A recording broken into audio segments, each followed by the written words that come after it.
This is the Empower Hour, and today we are going to be bringing you an amazing show with the owner of Tamper Studios, Stephen Walker, with his expertise on mental health. Stay tuned. We got lots of stuff coming up for you guys. I think this is deep. Welcome to the Empower Hour. We bring power to the people because the people have the power. This squad's going to entertain, enlighten, and empower y'all. I'm Queen Kaya, joined by Pharaoh Hammond Freeman and Gina the Great. But before we do anything else, like always, we're going to bless this show and our kings and queens listening. Blessed melanated rising, my people. I hope you're having an exceptional day today. Today I'm feeling up. Today I'm just feeling up. I'm grateful to life. I'm grateful to God, our creator. I'm grateful to the ancestors for making it possible for us to be able to be here today. And I just ask that the time that we spend today, let it be very uplifting. Let it be educational. Let it be fun. And most importantly, let it be empowering for our listeners. Hotep, amen, and ashe. Ashe, ashe. So this is what it is, man. So it's Sunday. It's been an awesome week. But so first, Kaya, Gina's not here, so shout out Gina wherever you are. Gina the Great. I don't normally do this, right? I normally just roll right in. I try to pretend. I see you being nice. I like when you be nice. You see, that's what I'm saying. I was just so surprised. Y'all should wait till y'all watch the take on YouTube. See y'all, because I just looked at him like that was. You see, that was nice. I know. I'm just trying to be a better person. So, Kai, how's your week? I love that. That is amazing, Gigi. Just know that we love you, and today, your spirit was respected. Yes, I want you to know that. But I won't do it when she's here, though. I won't do it. Okay, go ahead. When she come back, I'll be doing it again. You know what? This week, I happen to feel up too. So, for those of you who don't know, I'm a lady. I am a lady. And so I go through lady things. And this week was a tough one for me. But I have to say that even though being a fat black woman in North America, this was a good week for me. Even though everything wasn't perfect, I was very content where I was this week. And I just allowed everything that was happening to happen in its natural order. And I feel like I did the right thing by not trying to manipulate anything or change anything. And I just laid back and let things be. And you know what? It made me feel more energized. I had put out less energy towards anybody else's bull. Nice. I just ignored all of the wishy-washiness. I just put it to the side, and you know what? I feel great. I feel amazing. So I was happy to actually get here today and see you guys. I'm sad that Gina's not here, actually. So tell me, how was your week? How things go for you this week? Yeah, actually, so this week, so I've been trying a bunch of different things. I tried a bunch of different work techniques. So I've been trying to work on my time management. Okay, just giving everybody some context here, because I do a lot of stuff. I've been trying to dwindle this down and just keep more focus on, or just call it the big ticket items in my life here, that the things that are the mammoths, so to speak, and the things in terms of what I'm doing. Yeah. So I've been trying to keep focus. I've been trying different techniques. So I tried this technique at the beginning of the week. First of all, always got to give shout out to Fimo, because I get a whole bunch of tips and tricks from Fimo. He has a meditation on Spotify. I encourage everybody to go check it out. I think it's When the Village Meditates. So check that out. So anyway, so I do the meditation, but then after, he always had these little anecdotes where he shares different little things. And in one of them, he shared a time management technique where you work for 25 minutes, then you take a 5-minute break. Then you work for 25 minutes, take a 5-minute break. Work for 25 minutes, take a 5-minute break. Then when you do your next set of 25, you take a longer extended break, more like a half an hour break type of thing. Tried that. And it was awesome. It was different. It was different, because I was like, okay, cool, 25 minutes working on this, change, bam. 25 minutes working on something else, bam. But the only thing is, I I ended up doing that all day. I think I did 20. I think I'm supposed to stop at a certain period of time. I did 25-minute, 5-minute breaks until like 11 p.m. I could not from morning right through another because I just never felt. I never felt complete because it's like I kept going through small stints. So I was like, you know what? I don't even know if this is the one for me. Anyways, next day I tried it. I've been trying different techniques, so I'm putting it out there so the community knows. If you guys have time management tricks you could give me, please share them. Okay, because I wouldn't mind. But now I'm at a thing where I have an agenda. I give myself 4 items a day to work on. And once the 4 items are done, that is it. That is it for the day. I love that. Yo, it's so far so good. It's allowing me to balance a little bit more. I could keep a little. I'm able to be a little more social. This week we paused midweek and went up to the cottage, and I was able to actually get some work done out there, but less work, but still spend time with the family and relax and different things like that. So anyway, so that was it. So that was it was a fun and relaxing time that we had this week, and I feel like I went to an event. Didn't I just go to an event this week? What you did? No, I feel like I did something. I went somewhere and did something and saw people. Jamaica Day. I'm like, I feel like I saw Wasn't people. that yesterday? It was. Oh, what you had to drink? You had rum punch? Yo, I must have. No, because I'm like, I feel like I just saw people. Yeah. Yes. No, that was it. Yeah. So big shout. I want to give a huge shout out to Jamaica Day, the Jamaica Association. It was awesome. Like it was a long time since we haven't just seen people. The whole of Montreal was there. But anyways, I it's to be expected. We've been waiting to get outside. So the whole of Montreal was there. The vibes was right. There was some big shout out to Miss Diva. She performed. Mellow G performed. I even saw Ja1. I didn't even know Ja1. Shout out to Gideon. I didn't even know he was an artist. I thought he was just a designer. So I saw him touch the stage. Anyway, so that's dope. Just to say, Sampaloo. That's true. Sampaloo was on there. It was like the vibes was just right. The vibe was right. I got to give a special shout out to Michael Smith because he did. Not Michael Smith. Sorry. Brian Smith. Well, actually, shout out to Michael Smith just because. But that's. While we here, actually, two big shout outs I have to do. One for Brian Smith, because he emceed, and it's not easy to MC these kind of things. So he held it down, and especially as the night got later and the people with them have got a little more juice in their system. It's like some people seem like just want to get on the stage. It was hype, and he has to, you kind of have to keep security. It's like but it was that vibe. This is our culture. This is our culture, so to speak. So big shout out to Brian Smith for holding it down. I also heard that he did keep it 100 in terms of. I missed the speech myself, but somebody else told me that he kept it 100 in terms of the Black community not getting the money we deserve. I don't want to misspeak. I'm not sure if he was specific about the English speaking Black community, but I could tell you as an Anglophone who works a lot within the French community as well, we're definitely not at par. But I'm gonna put it out there. I'm glad that Brian brought it to the forefront. And last, but very far from least, I want to give a huge shout out to Mr. Boom. I know Boom is an avid listener. Boom from LaSalle. No? What? Of course, Boom. Justice? No? Anyways, you need... Justice? Fair skin justice? Of course. Okay. I didn't know that's what they was calling him these days. Well, I got to give him a shout out because he has a pepper sauce out right now, too. So, Mr. Boom. Okay. Mad love. Thank you for always supporting and encouraging the show. Justice had some of the best food in the South. Thank you very much. And he used to bust that back door and let us party in that restaurant. I was in there till 7:30 in the morning some mornings. So I'm going to tell you, I know who that is. I just know him by a different name. Okay, he's the man. Yeah, I'm just going to say. Just call him Boom the man, so that's what he's it is. He's the man, Winnevex. All love. So he's an avid listener. He's a supporter of the show. He's a supporter of the OFC, everything. So I gotta just send mad love to Boom, who's always out and tuned in. So amen. So you guys know with the Empower Hour, we like to bring the topics, we like to bring the heat. We like to educate and uplift and empower the community. We have an awesome guest with us that's going to be discussing with us this evening. We're talking on the topic is mental health today.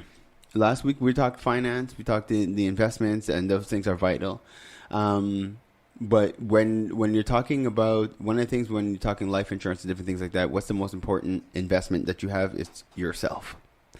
And right now, as a people, we're not always taking care of ourselves. We have a tendency of putting ourselves last until it's too late. A lot of times it just ends up bubbling out of control.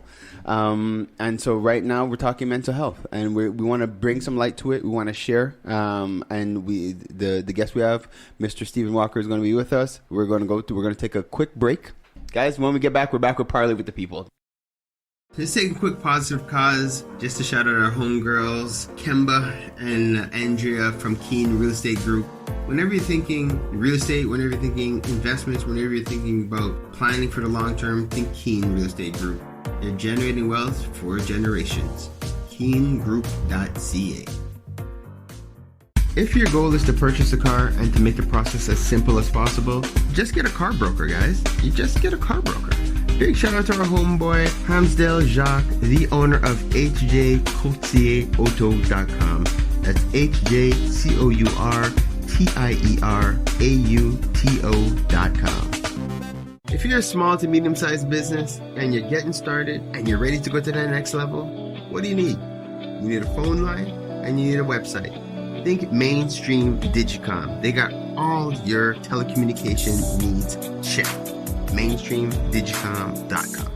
You're trying to get out on the web. You're trying to understand how to navigate through ads. Check out Java Logics for all your marketing, your digital marketing. Where would we be without Preston? I don't even know. Check out Java Logics. I give thanks to Preston for what he's done for the OFC. The amount of positive reviews we've gotten from all his referrals, we're proud to stand behind his work. Check out JavaLogics.com. No, it's not just because he's my brother. It's because you can't talk hip-hop in Montreal without saying M City Solo. Guys, check out his latest project, In My Fields, available on mcitysolo.com. If it's not one of the hardest new EPs to hit Montreal, come and let me know. You already know. It's your boy, Pharaoh, bigging up, mcitysolo.com. Keeping the culture alive. I gotta give thanks to West Can Folk Performing Company. For the last 40 years plus, they've been promoting our culture through song, drum, and dance, educating youth, the children, the seniors. Just check them out, westcanfolk.com. Girl, what are you cooking? My curry chicken. Ooh, you're burning it. Oh, gosh, it looks so... It's okay, girl. You need the Curry House. They have the best Caribbean food in town. 2 locations in Montreal, West Island, and Côte-de-Neige. For more information, follow Caribbean Curry House, MTL. Don't forget to mention the Empower Hour for your 10% discount. So, who placed in the order? Me. DeVito, WizKid, Burna Boy.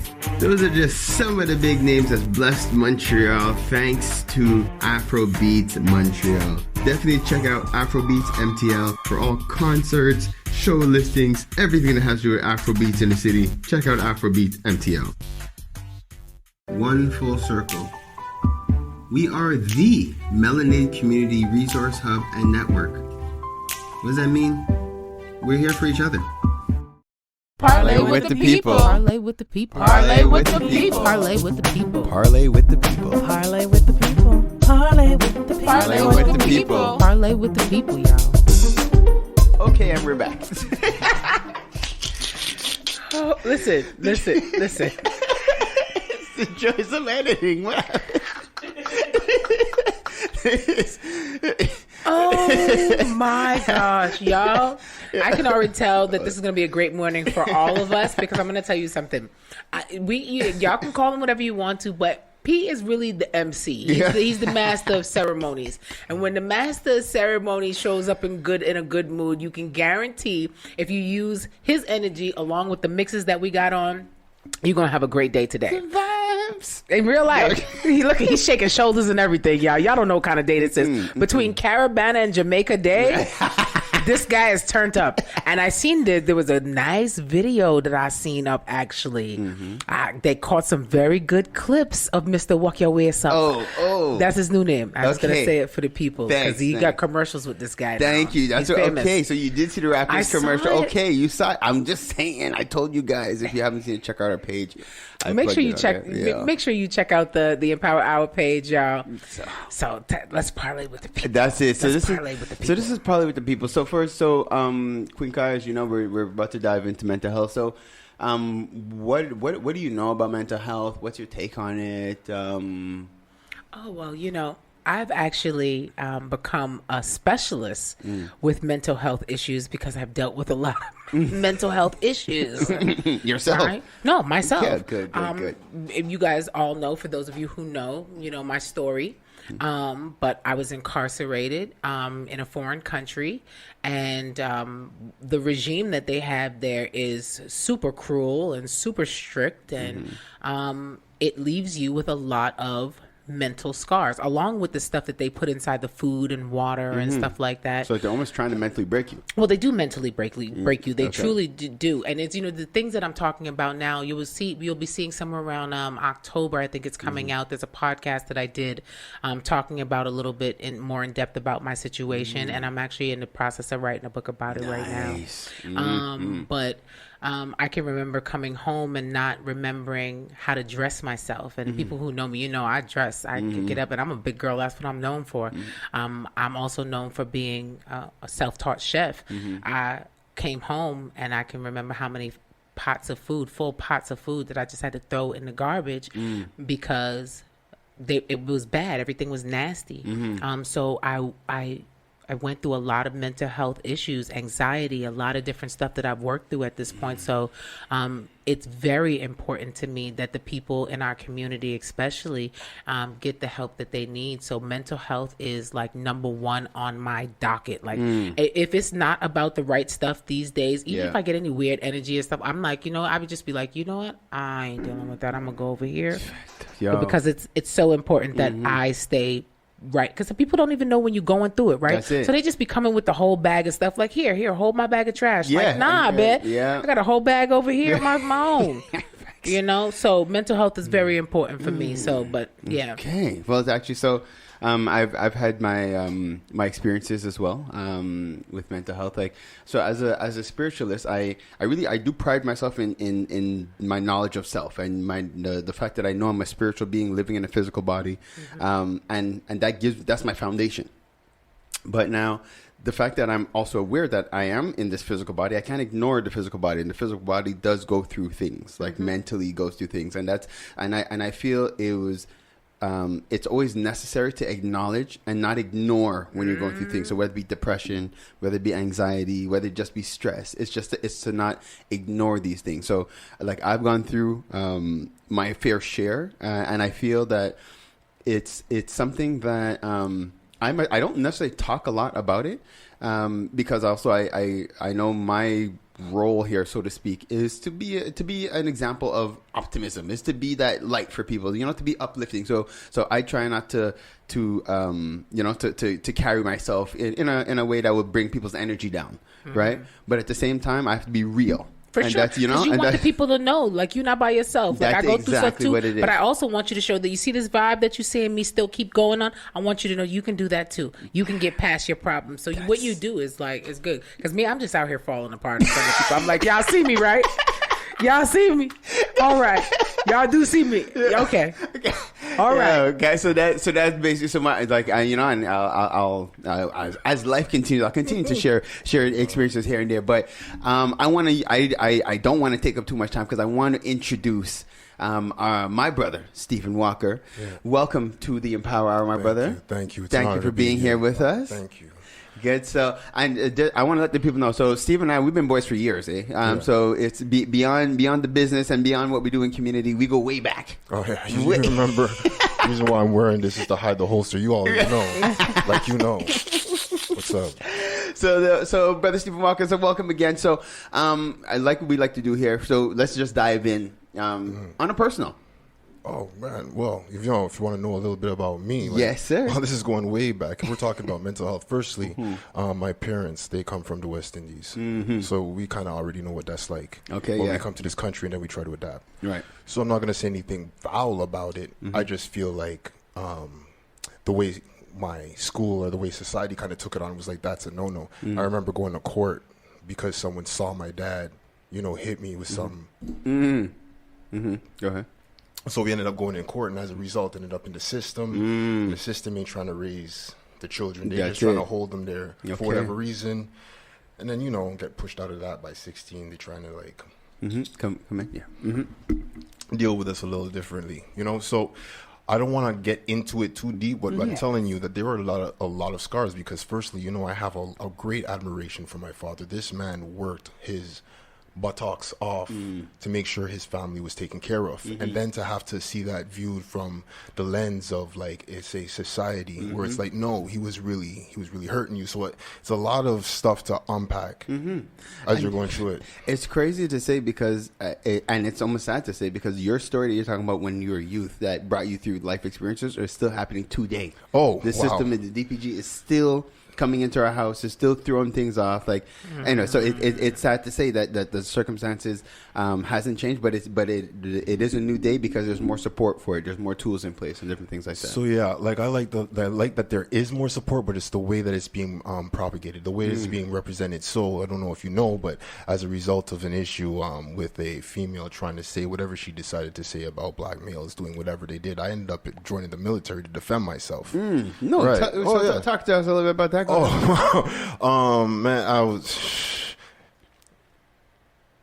just a little thing where these police officers ended up coming to my home, right, saying that they had a warrant, and the person they were looking for was a white male, blue eyes, 6'5", and I'm not white. And when you guys see the video of this, you'll see Steven is the complete opposite of that. Okay. Complete opposite, but that's what they were using. So I actually ended up calling dispatch, be like, hey, is there a warrant? I don't know if you've seen that Dave Chappelle skit where he's like, hello, there's a group of hooded white men outside.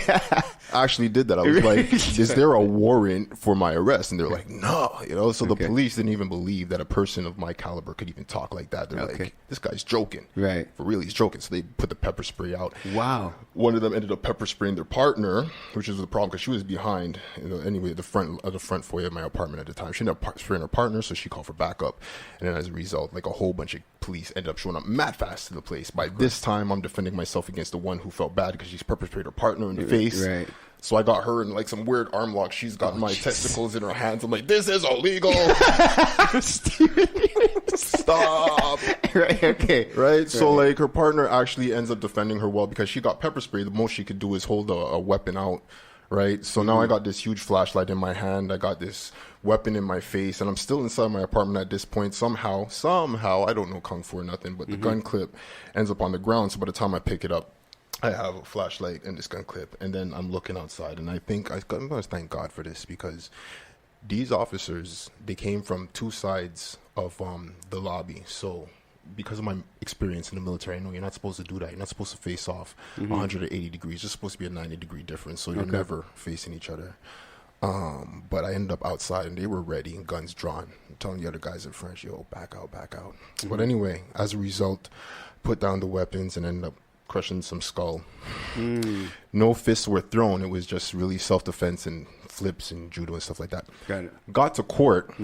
These officers showed pictures with their casts on their neck. One had a cast in his arm. Dude had a bloody nose. They took pictures right after the event. So I was just like, listen, Your Honor, I just tried to keep a clean record because I wanted to join the military this whole time. But the truth is, I've been thinking about that as at the time as a safe way to commit die as a soldier, die as a warrior. Okay, because I wasn't feeling like I was doing well. And I think that there's a lot of people who have carry that idea of suicide as a resort, not even a last resort, as a resort, to the point that it actually manifests as a way of like communicating. I told the judge that because the frustration that's being built up, the frustration, our expectation. Okay, I mean, I grew up on hip hop culture. I was doing a lot of dealing back then, and not like just like on the block with a couple of friends. I'm talking like we were doing some real stuff. We're influenced by society. Oh yeah, Big like time. you wouldn't even know. A lot of people don't even realize what kind of gangsterism lifestyle is like right here in our. We look at it like we look at movies and think it's the States and all that stuff and think it's far gone, but it's right here. Yep, you know, in our backyard. and the thing is that I'm glad you're talking about it, because you're talking about a reality that people don't realize. There's reasons why a lot of our youth and even young adults are now displaying certain things that, like, because we don't know what's dormant, what they've gone through as youth that they've been suppressing and holding back, and it's just now as we're quote unquote adults, life is getting to a point where the pressure, we can't pretend anymore. So things that we have dormant inside of us are starting to wake up, and it's like, you know, like these are we've gone through things, especially those 80s babies. People have no idea. We went through some things coming up. So that's brother. Yeah. So sorry. So that's it. You know, and also just looking at time before our timekeeper starts telling. So we do want to. So I know we got into that. We got into that with the judge, and she was like, "Listen, if you wanted to join the military, then just go do it." And I was like, "All right, I'm going to do it." I didn't think I was going to get in. They called me in like a month. I was in there, and this is like I spent some time as you have a bleep button, you could say, like, so I can like not. We can edit it after. No, but I actually served as an intelligence operator, so it's a very closed environment, but you get access to a lot of information. You see a lot of things, and I was seeing that like the way people kind of utilize the system is kind of the way we would talk about it without really understanding it until it really started to affect my like, let's just say paperwork, for lack of a better term. Okay. Or to keep away from getting, assassinated. Yes, exactly. But like seriously, you would see it arise in the paperwork. You'd see it arise in the way they talk and communicate. Like you can, as a melanated individual, develop a whole program for something. They'd be like, "That's great. You did great teamwork." Where it's like, no, this is more than that. I deserve, or I should be entitled, because if this person's getting this or this person's getting this, but okay.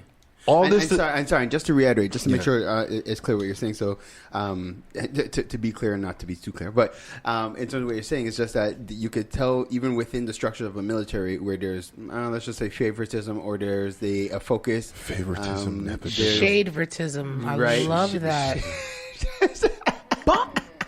We're adding that to the Urban Dictionary. Yeah, no, like, it's like the birth. What I saw a lot of things happening in there that I started to see happening in our society. Okay. So right now we're at a place where we're seeing that like mental health awareness is a really big deal. It's really important. Yeah. And but the way it was represented, like they would really expose us to therapy. So I was exposed to a lot of therapy, but I noticed that therapy was basically just to get us back sitting complacently in a situation. Okay. Like, I'm not saying that the therapists or the psychiatrists weren't decent people, but they have mandates. So it led into me thinking, like, what can I do? Because my contribution here, serve country, like, it changed from like wanting to die as a soldier to like, what more can I do? Because this doesn't seem right. And I've seen people die off of this thing. Man, and I even was a part of propagating it. Like, I had a friend at a time, Akeem, this kid, and he was like mixed, and I would mess with him because I was like, you wouldn't know what it's like to be this, and he was like, well, you don't know what it's like to be this. I'm like, but you can get away with it because of this and that. I had no idea what he was going through, even though we're going through the same thing, and then like I must have said, like, how you doing one time. He was just like, I can't take it. And I was like, I can't take it either. And then this dude ended up, that was the last words I said to him before he took his own life. Like, wow, this is real life. This is what it is. Yeah. And then you'll see it, but it's almost like you feel like you can't do it, because the more you fight is the more they recognize that you're able to fight, and then the more they're gonna push back at you. Wow. So you have to pretend. Yeah, like what's that? Play dumb to catch the wise. You can't even let people see what you actually know. Oh man, and that's the worst part too, because it's like now you're playing games with yourself. Because now you're working with a filter now. Now you're basically saying, okay, I know this, but I can't act like I know this. So that like saps your energy tremendously. So it brought Go ahead. Yeah, I was going to say. It sounds like you're about to segue. Yeah. So it brought me to thinking, like, what can I do? So I started Tamper Studios, which is we market it as a social cataloging service, like a very unique social cataloging service, because we do catalog and place items of interest up there, like essentially literature. We're looking into creative arts right now, but what makes it unique is that we like to feature the people who publish these arts as well as they deal in health and wellness. So we have a lot of people who deal with therapy on our site, right? So we're trying to build a network, because what I did notice, like I said before, with regards to the type of therapy, is that when it comes to the exposure, if it's controlled, there's a mandate behind it, right? And like, a lot of the times they'll pitch things to you that you may, because you're vulnerable as a person dealing with a certain kind of trauma or whatever, they'll pitch things to you that you may seem to think at the time is appropriate. You know, a lot of the times it's just like, if we could get you on these kind of pills, as long as we get them on pills, we're in the runnings. And a lot of people end up, you know. No, and the thing, I'm sorry, but you're saying it. I'm sorry, guys. I have to unpack it, because it's what you're saying is super heavy. Because in other words, the people that we're trusting and relying on, we almost have to second guess. Like, yo, are you doing this for my own good, or are you doing this because you have a mandate and it's better that you medicate me? Right. And like, it's heavy what we're talking about, because it is that's a real that we're dealing with. And then you have the fact that, unfortunately, within the Black community, it just so happens that for some reason we're always diagnosed and we're always medicated. Our young boys are always coded. Like, it's like, why is that always happening? Why can't, like, so why is Timmy, he's just having a bad day, but my boy is now, like, he needs to be drugged? Because they assume that, and Dr. Umar Johnson, we got to give a shout out to him, because he came up with the term "ain't no daddy at home" syndrome, ADHD, and that is a big thing. They automatically assume, and this is why I say, Black men, go and get your kids, go and sit with your children. I don't care if you don't get along with your baby mama, go and sit in the house with your kids, because when your kids go to school, they do this thing every couple of days in the school where they say, who lives at your house, and what does your daddy do, and what does your mommy do? And if your kids say, my daddy doesn't live at home, your kid's the first to get signaled. Yeah, they're coded. So you say there's no daddy at home, and then they start saying, okay, I know what to do. Because you know what?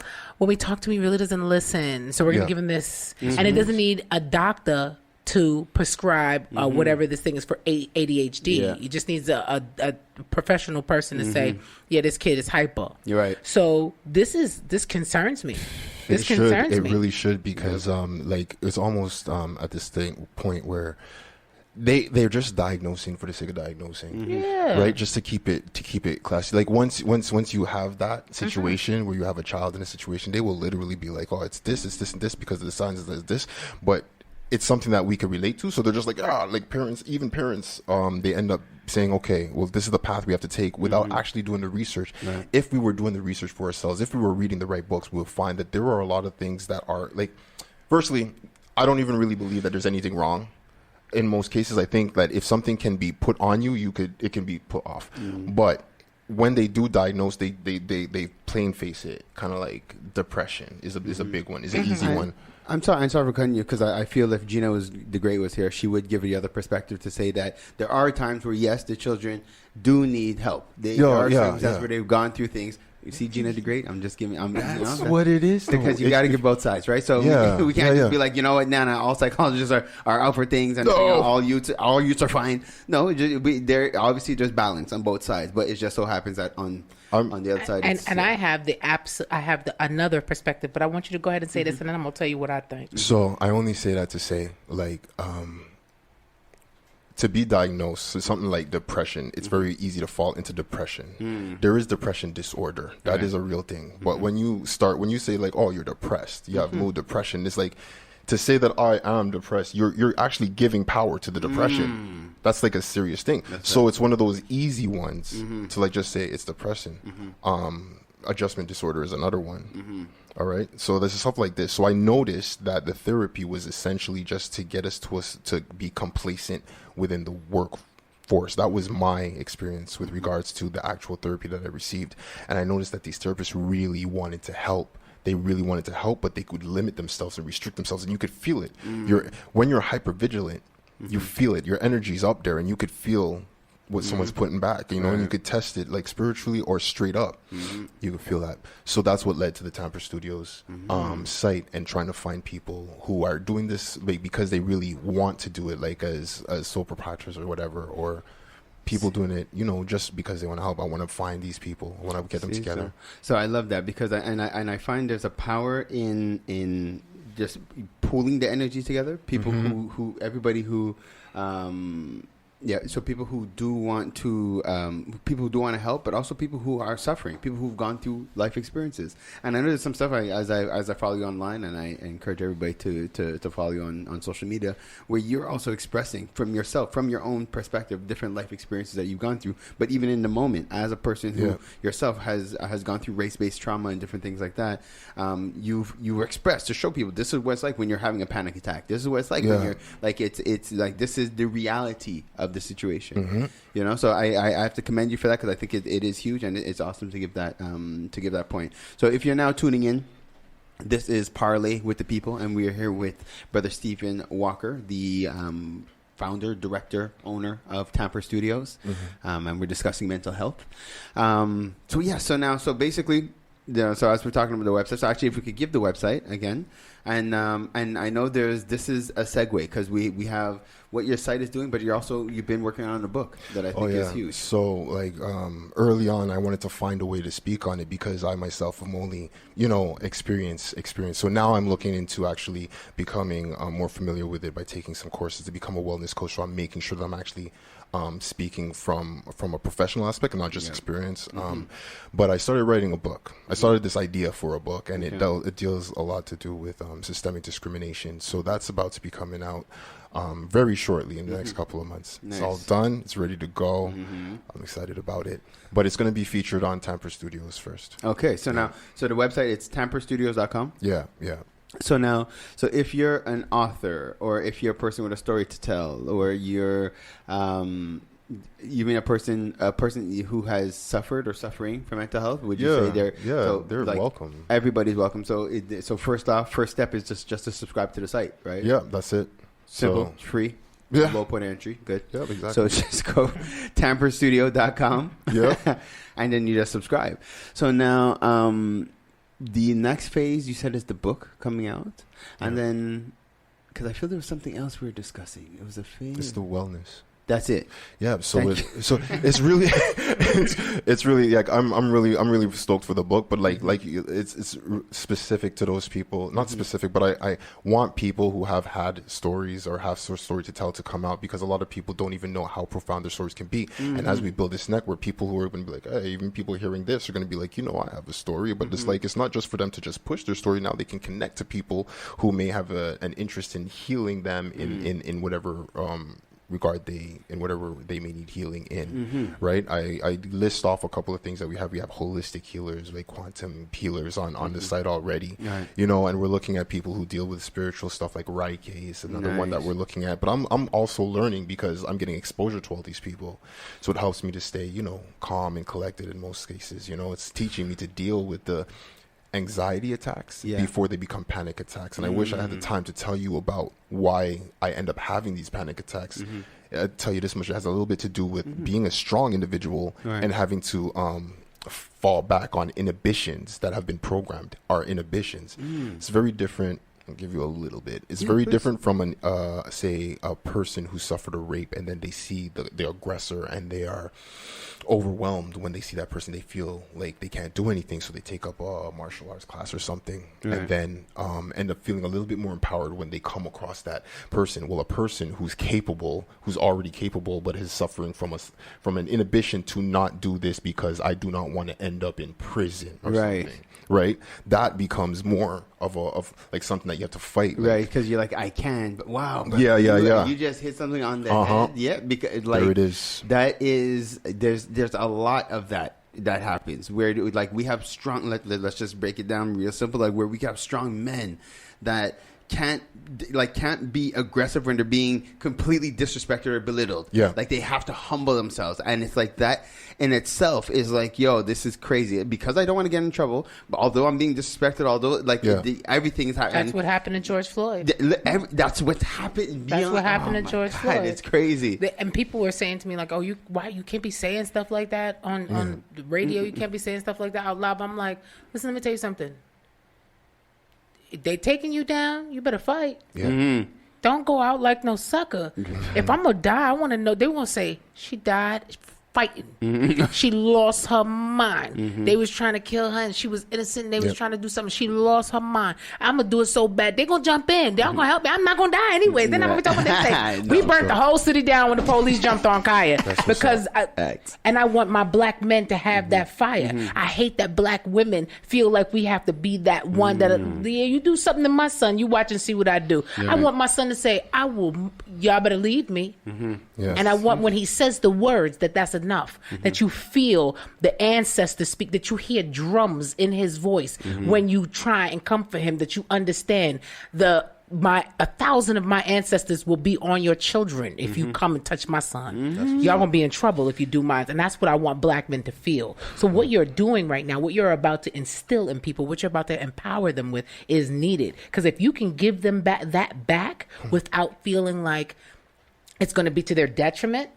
Hey, you got a gift. Yeah, no, it's a blessing what you're doing. I have to say, like the OFC, we've been working in the realm of call it quote unquote mental health, like since even before COVID. But I feel that that's when it started to spike because we are always making ourselves available for study groups, workshops, discussions. So we are you guys have no idea the amount of one-on-one sessions, group sessions, different individual sessions, and the amount of hurt that we're hearing in the community. So because remember, like prior to this, it was racism. We were dealing with a lot of the community coming to us because they're going through all kind of different traumas. You have kids in school going through traumas because of the way the institutions dealing with them. You have people in the workspace going through things. Like all these things are mental trauma that our people are going through regularly. So then we're going through that, and then we're hit with COVID. So it's like, the mental state of our community, it was already in a fragile state, and then COVID just came and kind of bulldozed and just crushed it straight to the ground. So it's like, there's a need. There's such a need. Like I have to say, like that's why I commend what you're doing, creating the space, uniting the people who have this, who have the strength to be able to support others, but then just giving a voice to those who need it. Yeah. Right. So again, I want to remind everybody the website again is tamperstudios.com. So and right now all we want people to do simply subscribe. That's all you got to do is subscribe. Get yourself on there. And this is the same thing for wellness professionals who are doing their own practice, who take themselves seriously, who really do want to heal. They could also feature they could also enter our directory by subscribing. Just visit the site and you'll see all how to do it. It's very going to be amazing. You're going to be with us. We're hosting an open house on September 4th at the OFC Holistic Healing Retreat and Campground, and it'll be good. Other health professionals are going to be there as well. I want to encourage everybody and just take an opportunity, just shameless plug. But as the health professionals, or you guys are listening and tuned in, we definitely want you guys there because we're working together on this. It's a space for exactly this. So super necessary. So before we let you go, Brother Walker, we like to put our guests on the spot. And ask for some empowering words. Wow. Empowering words. Empowering words for our listeners. This is the Empower Hour. I always say expand your perception, enhance your potential. But the more I dig deep into that, I really want people to really search themselves. Take that time, even if it's 10 minutes a day, 15 minutes a day, to take that time to really check yourselves. Just listen to yourself. And you start doing that, and then you'll be able to start catching yourself doing and accepting things that you didn't actually, it's not really aligned with who you are. Just introspect, that's my favorite word. It just takes 15 minutes a day to breathe and just really listen to what's going on in here. And you'll start to hear that there is a person in here that's battling all these external things that you have decided to make your voice. That is not your voice if you would take the time to listen to it. Right? So the only thing I can say is just take time for yourselves every day. No matter what you're dealing with, no matter how tough you believe life is, take time for yourself every day. That's all I got. Brother Walker, I thank you guys. I mean. Whew, thank you. So this has been a parlay with the people with our brother Stephen Walker from Tamper Studios. Kings and queens, this was the Empower Hour with Pharaoh Freeman, Queen Kaya, and Gina the Great. We are on live every Sunday from 7 to 9 p.m. and broadcasting Thursday mornings at 7 a.m. on CKUT 90.3 FM. Hopefully you got your dose of entertainment, enlightenment, and empowerment. Subscribe and watch us on empowermtl.com and email us at empowermtl@gmail.com to anonymously be featured on our What's the Tea Mail segment. Stay blessed, black, and highly favored.